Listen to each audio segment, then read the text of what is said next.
നമസ്കാരം. മലയാളികൾക്ക് ഏറെ പ്രിയപ്പെട്ട ഒരു കുടുംബമാണ് ഈ ക്രിസ്മസ് ദിനത്തിൽ വിശേഷങ്ങൾ പങ്കുവെക്കാനായി ഒപ്പമുള്ളത്. അഭിനേത്രി, നിർമ്മാതാവ് എന്നിങ്ങനെ മലയാള സിനിമയിൽ തൻ്റെതായ വ്യക്തിമുദ്ര പതിപ്പിച്ച സാന്ദ്ര തോമസും കുടുംബം. നമസ്കാരം. Thank you. നമസ്കാരം. ആദ്യം തന്നെ വിഷ് ഹാപ്പി ക്രിസ്മസ്. എവിടം വരെ എത്തി ക്രിസ്മസ് ഒക്കെ? ക്രിസ്മസ് എത്തിയില്ലേ? എങ്ങനെയാണ് ക്രിസ്മസ് ആഘോഷങ്ങളൊക്കെ? ക്രിസ്മസ് ആഘോഷം ഞങ്ങളുടെ ലിറ്റിൽ ഹാർട്ട്സ് മൂവിയുടെ ഒരു ടീമുമായിട്ടാണ് തുടങ്ങുന്നത്. അപ്പോൾ നമ്മുടെ ലീഡ് ആക്ടേഴ്സിൻ്റെ ബർത്ത്ഡേ ആയിരുന്നു, ഷെയിൻ്റെ മഹിമയുടെ, December 21. അപ്പോൾ അതോടുകൂടി ഞങ്ങളുടെ ക്രിസ്മസ് ആഘോഷം തുടങ്ങുകയായി. സാധാരണ രീതിയിൽ എങ്ങനെയാണ് ക്രിസ്മസ് ഒക്കെ ആഘോഷിക്കാറുള്ളത്? അങ്ങനെയല്ല, നമ്മൾ സാധാരണ ക്രിസ്മസ് ആഘോഷിക്കുന്ന സാധാരണ ഉള്ള പോലത്തെ കാര്യങ്ങളൊക്കെ തന്നെ ഉള്ളൂ. പിന്നെ പിള്ളേരുള്ളപ്പോൾ നമുക്ക് കുറച്ച് ആഘോഷങ്ങൾ കൂടുമല്ലോ. വീട്ടിലാണെങ്കിലും കുറച്ച് എന്തെങ്കിലുമൊക്കെ നമ്മൾ ഡെക്കറേഷൻ കാര്യങ്ങൾ. പക്ഷെ ഈ പ്രാവശ്യം നമുക്ക് ഒന്നിനും പറ്റിയില്ല. ഞങ്ങൾ ഈ സിനിമയുടെ തിരക്കിലായിരുന്നു. കഴിഞ്ഞ ദിവസം ഷൂട്ട് കഴിഞ്ഞ് എത്തിയതേ ഉള്ളൂ. അപ്പം ഞങ്ങൾക്ക് വീട്ടിലെ ഡെക്കറേഷൻ പരിപാടികളൊന്നും നടന്നില്ല. അല്ലെ ലാസ്റ്റ് ഇയർ ഒക്കെ ഞങ്ങൾ ട്രീയും ക്രിബും എല്ലാം ചെയ്തതാണ്. അപ്പം സാധാരണ കുട്ടികളുള്ള വീടുകളിലെല്ലാം അങ്ങനെയൊക്കെ ക്രിസ്മസ് ഒരു ശകലം കൂടുതലായിരിക്കും. അല്ലാത്തവിടുത്തെ സെലിബ്രേഷൻ വേറെ രീതിയിലായിരിക്കും. കുട്ടികളുള്ള വീട്ടില് വ്യത്യാസം കൂടുന്ന ആൾക്കാരാണ്. പിന്നെ ഇവരെല്ലാത്തിനും ഇവർക്ക് ഭയങ്കര ഇഷ്ടമാണ് അങ്ങനത്തെ കാര്യങ്ങളൊക്കെ ചെയ്യാനൊക്കെ ഇഷ്ടമാണ്. പക്ഷെ ഈ പ്രാവശ്യം ഒന്നും ഞങ്ങളുടെ കൂടെയാണ് ഈ വർഷത്തെ ക്രിസ്മസ്. ഈ പ്രാവശ്യം ഞങ്ങളുടെ കൂടെ ലൊക്കേഷനിലും കാര്യം സ്കൂളിലും പോകാനായിട്ട് പറ്റും. ഞങ്ങൾ രണ്ടുപേരും ലൊക്കേഷനിലായതുകൊണ്ട് അപ്പം ലൊക്കേഷനിലായി പോയി ഈ പ്രാവശ്യം. പിന്നെ ഇപ്പം ഞങ്ങൾ തിരിച്ചെത്തി. ഇപ്പൊ ആക്ച്വലി ക്രിസ്മസിന്റെ ടൈമിൽ ഇവിടെ എത്തി. പക്ഷെ വീട്ടിലെ കാര്യങ്ങളൊന്നും നടന്നിട്ടില്ല. അപ്പൊ കഴിഞ്ഞ വർഷത്തെ ക്രിസ്മസ് എങ്ങനെ വീട്ടില് അടിച്ചു പൊളിച്ചോ? ക്രിസ്മസ് ഓർക്കുന്നില്ല. ക്രിസ്മസ് ഈ പറഞ്ഞ പോലെ ക്രിസ്മസ് എന്താ പറ കേക്കട്ടെ, അറിയോ നോക്കട്ടെ. എന്താ ക്രിസ്മസ് എന്താ?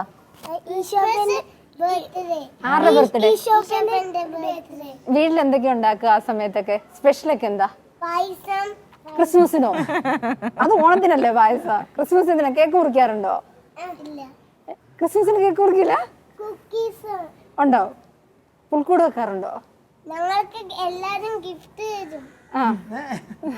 പിന്നെ ഈശോപ്പന്റെ ബർത്ത്ഡേ ആണ്. പിന്നെന്താ സ്റ്റാർ? എന്തിനാ ക്രിസ്മസിന് എല്ലാരും വെക്കുന്നത്? ഗിഫ്റ്റ് കൊടുക്കാൻ ആൾക്കാർ പോകുമ്പോ അത് വഴി ഇങ്ങനെ ഈ കയ്യിലിരിക്കുന്ന ആരാ? വഴി കാണിച്ചു കൊടുത്തതാ ക്രിസ്മസിന്.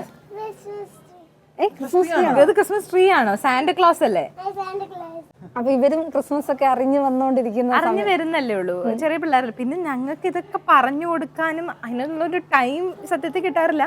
ഞങ്ങൾ കൂടുതലും ഇവര് ഞങ്ങളുടെ കൂടെ അങ്ങ് അങ്ങനെ കണ്ടും കേട്ടും അറിയുന്ന കാര്യങ്ങളൊക്കെ തന്നെ ഇത്. അല്ലാതെ ഇന്നാണ് ഈ സെലിബ്രേഷൻ ഇങ്ങനെയാണ് അല്ലെങ്കിൽ അതാണെന്നൊന്നും പറഞ്ഞു കൊടുക്കാനുള്ളൊരു ശരിക്കും ഇരുന്ന് പറഞ്ഞു കൊടുക്കേണ്ടതാണ്. ഞങ്ങൾക്ക് അതിനുള്ളൊരു ടൈം കിട്ടിയിട്ടില്ല. ഇപ്പോഴല്ലേ ഇവർക്കൊരു അറിവ് വെച്ചതൊക്കെ. ഇതുവരെയും കുഞ്ഞു കുട്ടികളായിരുന്നു. ഇപ്പം അവർക്ക് അറിവായി, പറഞ്ഞു കൊടുത്താൽ മനസ്സിലാവും. പക്ഷെ ഞങ്ങളിപ്പം ഈ പറഞ്ഞ പോലെ സിനിമയുടെ തിരക്കിലൊക്കെ ആയിപ്പോയി. ഈ വർഷം അവസാനിക്കുമ്പോൾ ലിറ്റിൽ ഹാർട്ട്സിന്റെ വിശേഷങ്ങളാണ് നിങ്ങൾക്ക് പറയാനുള്ളത്. എന്താണ് യഥാർത്ഥത്തിൽ ലിറ്റിൽ ഹാർട്ട്സ്? ലിറ്റിൽ ഹാർട്ട്സ് ഒരു റൊമാൻറ്റിക് കോമഡി സിനിമ, ഒരു ഫാമിലി സിനിമ, ഒരു എന്റർടൈനർ മൂവിയാണ്. Feel good movie. തിയേറ്ററിൽ പോയി ശരിക്കും എന്റർടൈൻഡ് ആവാൻ പറ്റിയ ഒരു cinema. Full comedy, love story എല്ലാം. എങ്ങനെ പോയാലും നാലുകാല വീഴും എന്ന് പറയില്ലേ, അങ്ങനത്തെ സിനിമയാണ് ലിറ്റിൽ ഹാർട്ട്സ്. 100% ഒരു എന്റർടൈനർ ആണ്. പിന്നെ എനിക്ക് ഇതിനകത്ത് ഒരു എക്സൈറ്റ്മെന്റ് ഫാക്ടർ എന്താന്ന് വെച്ചാൽ, നമ്മൾ മലയാളികളെല്ലാം കാണാൻ ആഗ്രഹിച്ച ഒരു ഷെയ്ൻ നിഗമാണ് ലിറ്റിൽ ഹാർട്ട്സിലുള്ളത്. അതാണ് എനിക്ക് ഏറ്റവും ഇപ്പൊ പറയാൻ പറ്റുമോന്നറിയില്ല, നമ്മളൊക്കെ മിസ് ചെയ്ത ഒരു ലാലേട്ടൻ ഉണ്ടായിരുന്നു പഴയ കുറേ പടങ്ങൾ. അതിൻ്റെയൊക്കെ ഒരു എന്താ ആ ലാലേട്ടനെ തിരിച്ച് കണ്ട പോലത്തെ ഒരു ഫീലിംഗ് ആയിരുന്നു ഷെയ്ൻ ഈ സിനിമയിൽ പെർഫോം ചെയ്യുന്ന കാണുമ്പോൾ. ഇത്രയും നാൾ നമ്മൾ കണ്ടേക്കുന്ന മുഴുവൻ ഷെയ്ൻ ഭയങ്കര ഒരു വിരഹ നായകനായിട്ടും ഭയങ്കര അങ്ങനത്തെ ക്യാരക്ടേഴ്സാണ്, ഭയങ്കര ഹെവി ക്യാരക്ടേഴ്സ് ആയിരുന്നു ചെയ്തിരുന്നത്. അതിൽ നിന്ന് ഭയങ്കര വ്യത്യാസമുള്ള ഒരു നാടൻ വൈബുള്ള ഒരു നാടൻ ഷെയ്നേ അല്ല. സിബിച്ചൻ വേറെ തന്നെ ഒരു ക്യാരക്ടറാണ്. അപ്പൊ അത് ഭയങ്കര രസമായിട്ട് ഷെയ്ൻ ചെയ്തിട്ടുണ്ട്. പിന്നെ കോമഡി, ഇത്രയും ഭീകര കോമഡി ടൈമിങ് ഷെയ്ൻ ഉണ്ടെന്ന് ഞാൻ വിചാരിച്ചില്ല. അതായത് ഒരു സീരിയസ് ക്യാരക്ടറിൽ നിന്ന് മാറി ഷെയ്ൻ ഒരു കോമഡി കഥാപാത്രത്തെ അവതരിപ്പിക്കുന്ന ഒരു മൂവി കൂടിയാണ്. കംപ്ലീറ്റ്ലി ഡിഫറെന്റ് ആണ്. ഇതുവരെ കണ്ടേക്കുന്ന ഒരു ഷെയ്ൻ നിഗം സിനിമയേ അല്ല. ഇതിനകത്തെ കാസ്റ്റിംഗ് ഒക്കെ എങ്ങനെയായിരുന്നു? ലിറ്റിൽ ഹാർട്ട്സിന്റെ കാസ്റ്റിംഗ് ഈ ചിത്രത്തിലേക്കൊക്കെ എത്തിയത് എങ്ങനെയായിരുന്നു? ഈ ചിത്രം ആക്ച്വലി ഒരു 3 years ആയിട്ട് ഞാൻ ഇത് ആദ്യം ചെയ്യാനിരുന്നൊരു മൂവിയാണ്. അപ്പം അത് കഴിഞ്ഞിട്ട് വേറെ പല സിനിമ അത് കഴിഞ്ഞിട്ടാണ് നല്ല നിലാവുള്ള രാത്രി വന്നത്. അപ്പം ഞാൻ അത് ആദ്യം ചെയ്തു. അതിൽ കാസ്റ്റ് ഈ പറഞ്ഞ പോലെ പെട്ടെന്ന് ആയതുകൊണ്ട് അതാദ്യം ചെയ്തു. അത് കഴിഞ്ഞിട്ടാണ് പിന്നെ അപ്പം ഇതിൻ്റെ ഡേറ്റ് കാര്യങ്ങളെല്ലാം ആയി വന്നപ്പോഴേക്കും ഈ സമയമായി. അങ്ങനെയാണ് ഇത് ലേറ്റ് ആയത്. പക്ഷേ കാസ്റ്റിലേക്ക് വരുന്നത് എനിക്ക് തോന്നുന്നു ഷൂട്ട് തുടങ്ങുന്നതിന് ഒരു 4 months ബാക്കാണ്, 4 to 5 months ബാക്കാണ് ഷെയ്ൻ ഇതിലേക്ക്. ഷെയ്ൻ വന്നതിന് ശേഷമല്ല, ഷെയ്നേക്കാളും ഒക്കെ മുമ്പ് ഈ സിനിമയിൽ ആദ്യം മുതൽ ഉണ്ടായിരുന്നത് ബാബുചേട്ടനാ. തുടക്കം ഇപ്പം ഞാൻ വന്ന അതേപോലെ തന്നെ അതേ സമയത്ത് തന്നെ ബാബുചേട്ടനും ഈ സിനിമയിലുണ്ട്. അപ്പം ബാബുചേട്ടൻ കഴിഞ്ഞ് പിന്നെ വന്നത് ഷെയ്നാണ്. ഷെയ്ൻ വന്നതിന് ശേഷം ബാക്കി എല്ലാവരും പിന്നെ എല്ലാ ക്യാരക്ടേഴ്സായി. സിനിമയിലേക്ക് വന്നപ്പോൾ ക്രിസ്മസിന്റെ വിശേഷങ്ങൾ പിന്നെ വിട്ടു. സിനിമയിലേക്ക് വരുന്നതിന് മുന്നത്തെ ഒരു ക്രിസ്മസ് കാലമൊക്കെ എങ്ങനെയായിരുന്നു? രണ്ടുപേർക്കും എൻ്റെ ഓർമ്മകൾ പറയാനുണ്ടാവും. അല്ല, അത് കൂടുതൽ ഇപ്പം ഞങ്ങൾ രണ്ടുപേരും ക്രിസ്ത്യൻ ബാക്ക്ഗ്രൗണ്ടിൽ വളർന്നു വന്ന ആൾക്കാരായതുകൊണ്ട് ക്രിസ്മസിന് പൊതുവേ ഈ പറഞ്ഞ പോലെ കാരലും പള്ളിയിൽ നിന്ന് ഇങ്ങനെ പോകുന്നതും അങ്ങനെയൊക്കെയുള്ള പിന്നെ 25 ദിവസം നോമ്പൊക്കെ നോറ്റ് അങ്ങനെ വരെ നോമ്പെടുത്തിട്ടില്ല. നോമ്പൊന്നും എടുക്കുന്ന പരിപാടിയില്ല. പക്ഷെ 24-ാം തീയതി ഭയങ്കര ഇഷ്ടമുള്ള കാര്യമാണ്. പുൽക്കൂട് കെട്ടി പുല്ല് പറിക്കാനൊക്കെ പോയി പുൽക്കൂട് കെട്ടിയ ആൾക്കാരൊക്കെയാണോ? അതോ അല്ല, അതൊക്കെ വെച്ച് ഇങ്ങനെ പുല്ലൊക്കെ മുളപ്പിച്ചെടുത്ത് അങ്ങനെയൊക്കെ കുറച്ച് ക്രിയേറ്റീവ് ആയിട്ടൊക്കെ ചെയ്യുമായിരുന്നു. ഇപ്പം അതിനുള്ള സമയമില്ല. മിസ് ചെയ്യുന്നുണ്ടോ ആ കാലഘട്ടം? ഇല്ല ഇല്ല, ഇത് എൻജോയ് ചെയ്യുന്നു. ഇപ്പൊ അന്നത് അവരും അതൊക്കെ അറിയണം. കഴിഞ്ഞ കൊല്ലമൊക്കെ അതൊക്കെ ചെയ്യാൻ പറ്റിയില്ല. ക്രിസ്മസ് ഈ ആഘോഷങ്ങളോടൊപ്പം ഫുഡും വളരെ ഇമ്പോർട്ടൻ്റ് ആണ്. അപ്പൊ എന്താണ് ഏറ്റവും ഇഷ്ടമുള്ള ക്രിസ്മസിന്? അല്ല, ക്രിസ്മസിന് എന്ന് പറയുമ്പോൾ സ്പെഷ്യലായിട്ട് എനിക്കിപ്പം വീട്ടിൽ ചെന്ന് കഴിഞ്ഞാൽ കള്ളപ്പം ബീഫാണ് ക്രിസ്മസിന് സ്പെഷ്യലായിട്ട് വേണമെന്ന് പറയുന്നത്.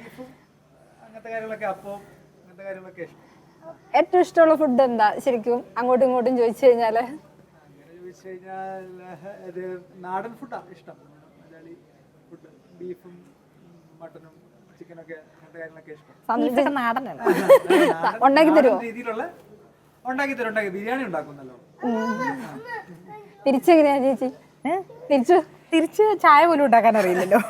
ഞാനൊരു ഡിണ്ടിഗൽ ബിരിയാണിയുടെ കഥ കേട്ടായിരുന്നു. ഉണ്ടാക്കിയത് കുളമായി. അതെങ്ങനെയാ?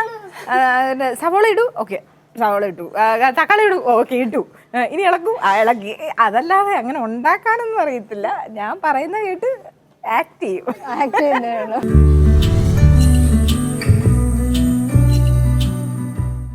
റീൽസ്, വീഡിയോസ്, യൂട്യൂബ് അതിലേക്കൊക്കെ എങ്ങനെ എത്തിയത്? യൂട്യൂബിലേക്ക് എത്തിയത് ഞാൻ ഇവരുടെ ഇൻസ്റ്റയിൽ ഇതിട്ടപ്പോൾ സ്റ്റോറീസ് ഇട്ടപ്പോൾ ആൾക്കാർ കണ്ടിട്ട് ഇവരെ ഈ സ്റ്റോറീസ് പെട്ടെന്ന് 24 hours പോവുമല്ലോ.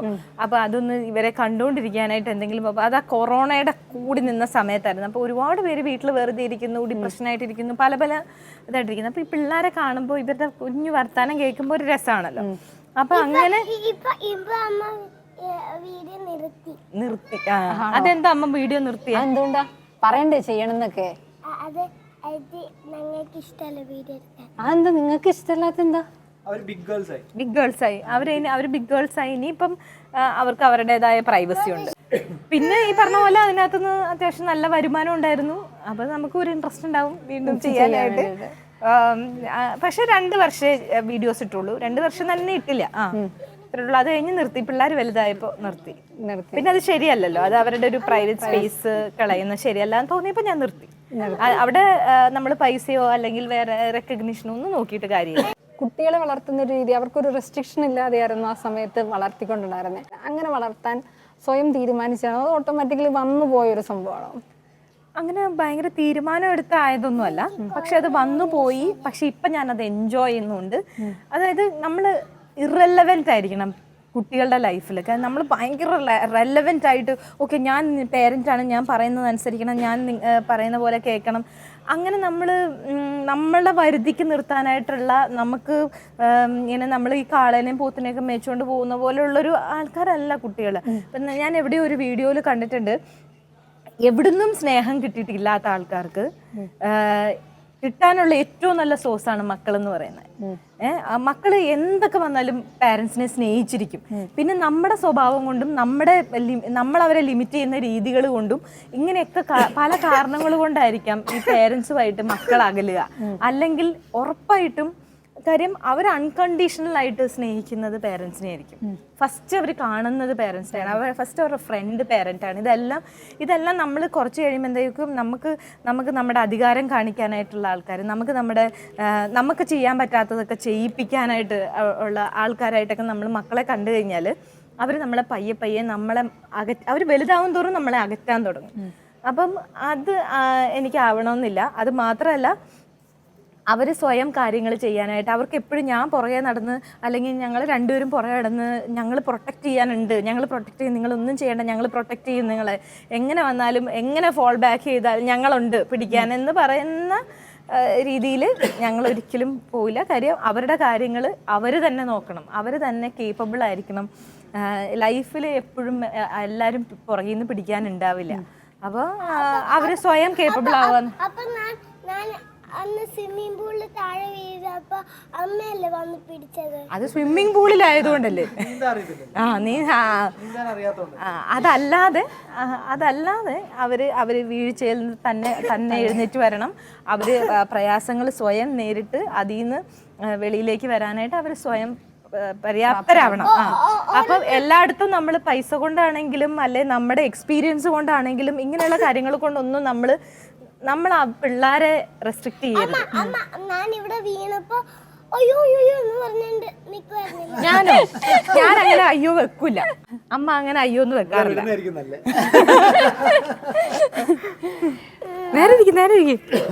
വർഷന്റെ ബാനറിലെ രണ്ടാമത്തെ മൂവി വരുന്നു. അടുത്ത വർഷം കൂടുതൽ മൂവീസ് നമുക്ക് പ്രതീക്ഷിക്കാവോ? ഉറപ്പായിട്ടും ഇത് ബാക്ക് ടു ബാക്ക് ഒരുപാട് മൂവീസുകൾ ഉണ്ട്. ഏതൊക്കെ ജേണറിലായിരിക്കും ഇനി വരാൻ പോകുന്നത്? എല്ലാ ടൈപ്പ് മൂവീസുകളും അങ്ങനെയാണ്. ഇപ്പൊ ഞാൻ ആദ്യം ചെയ്ത നല്ല നിലാവുള്ള രാത്രി ഒരു ത്രില്ലർ മൂവിയാണ്. ഇത് ഇപ്പൊ കോമഡിയാണ്.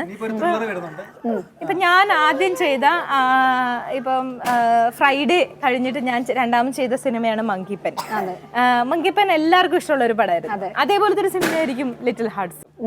അപ്പൊ എന്റെ ഒരു സെക്കൻഡ് ഇന്നിങ്സിലെ സെക്കൻഡ് മൂവിയാണ് എന്റെ മങ്കിപ്പൻ ആണ് ലിറ്റിൽ ഹാർട്സ്. ഞങ്ങളുടെ പ്രേക്ഷകർക്ക് വേണ്ടിയിട്ട് ഒരു ക്രിസ്മസ് വിഷോട് കൂടി നമുക്ക് 24 ന്യൂസിന്റെ എല്ലാ പ്രേക്ഷകർക്കും ഞങ്ങളുടെ കുടുംബത്തിന്റെ ക്രിസ്തുമസ് ആശംസകൾ. ഈ പുതിയ വർഷം 2024 ഒരു അടിപൊളി വർഷമായിരിക്കട്ടെ എന്ന് ആശംസിക്കുന്നു. എല്ലാവരും ഞങ്ങളുടെ സിനിമ പോയി കാണണം. പ്രേക്ഷകർക്ക് വിഷ് ചെയ്തപോലെ തന്നെ നിങ്ങൾക്കും ഒരു നല്ല വർഷം ഉണ്ടാവട്ടെ. Merry Christmas. Merry Christmas. Merry Christmas. Merry Christmas. Merry Christmas.